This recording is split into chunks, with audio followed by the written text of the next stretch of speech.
We're living in an age of stagnation and decline. It began around 2006 when the United States had to orchestrate a massive retreat from Iraq, a nation with which the United States chose to go to war with. By 2008, the nation's economy nearly collapsed and voters were looking for someone else to lead them. Americans wanted to elect an outsider. They wanted someone new and fresh. They chose the dynamic, youthful Barack Obama. Within 2 years of Obama's election, though, people were having regrets. You see, Barack Obama campaigned on promises of restoring hope and bringing change to Washington.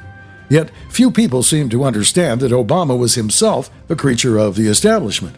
He'd spent his career working up the ladder of Democratic Party politics, first in hyper-partisan Chicago and later in the nation's capital as a senator.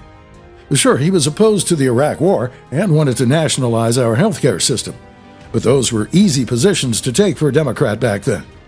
Obama wanted to be post-partisan. It's a simple assertion to claim that Obama was faced with a highly partisan opposition party.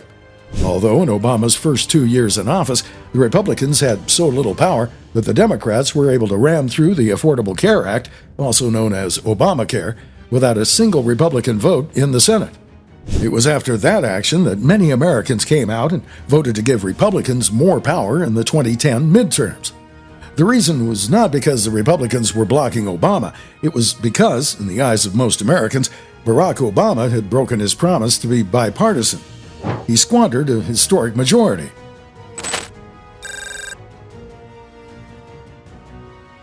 During Obama's presidency, the race and class warfare rhetoric that has ripped our country apart over the last decade began in earnest at the urging of Obama. Even as he was bailing Wall Street out, Obama was playing both sides of the fence and encouraging left-wing activists and community organizers to rip the country apart. The Occupy Wall Street movement started during the Barack Obama years, not in reaction to Republican policies, but in response to Obama's bailouts of Wall Street and his refusal to forgive student debt. The division and rancor that defines our political culture today was exacerbated by former President Obama. It was Obama and his supporters who turned any legitimate opposition to his presidency into accusations of racism. It was Obama who routinely lied and engaged in bad faith arguments in public to manipulate the American people. Remember, if you want your doctor, you can keep him? Or that time in 2016 when Obama insisted that there was no way that Donald Trump could get economic growth higher than what Obama had gotten it, only to be proven wrong within a few months of Trump's presidency. Then there was the retinue of foreign policy failures. Having campaigned as the anti-George W. Bush, the only Democrat who opposed the Iraq War from its outset, Obama vowed to not do stupid as president in foreign policy. He then proceeded to do just the opposite. From Afghanistan to Iran to Libya, the Obama foreign policy team destabilized an already unstable region and added to America's woes there.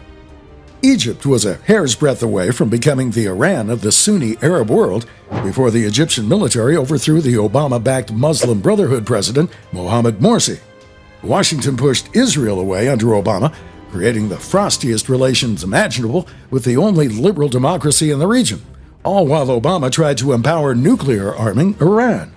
Meanwhile, Obama pulled the United States out of its anti-ballistic missile shield development with Poland, made a generous New START treaty with Russia, which effectively gave Russia nuclear weapons supremacy over the U.S., and presided over the loss of Crimea to Russia. Obama then got America rolled big time by Russia in Syria. After it was believed embattled Syria's strongman, Bashar al-Assad, attacked his own people with chemical weapons, Obama wanted to conduct a massive air war against Assad to force the regime to disarm its chemical WMDs. Ultimately, Obama didn't bomb Syria and instead called on Syria's allies in Russia to disarm them diplomatically. It turned out that Russia never actually did what it said it'd do. Surprise, surprise. Then there was the whole precipitous pullout from Iraq, followed by the birth of ISIS, all of which could have been avoided had Obama managed to draw down in Iraq more responsibly. And let us not forget the endless drone warfare program that Obama ran. This was how Obama managed to square the circle that was his campaign pledge to end the Bush-era torture program.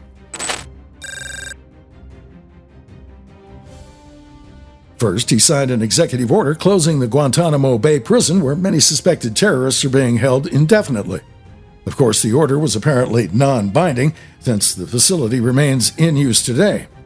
Second, knowing that terrorism could still harm the country and his chances of re-election, Obama chose to simply assassinate any suspected terrorists rather than capture them and acquire critical intelligence from them. Nevertheless, the drone program has been far more damaging to America's standing in the region than the torture program ever was.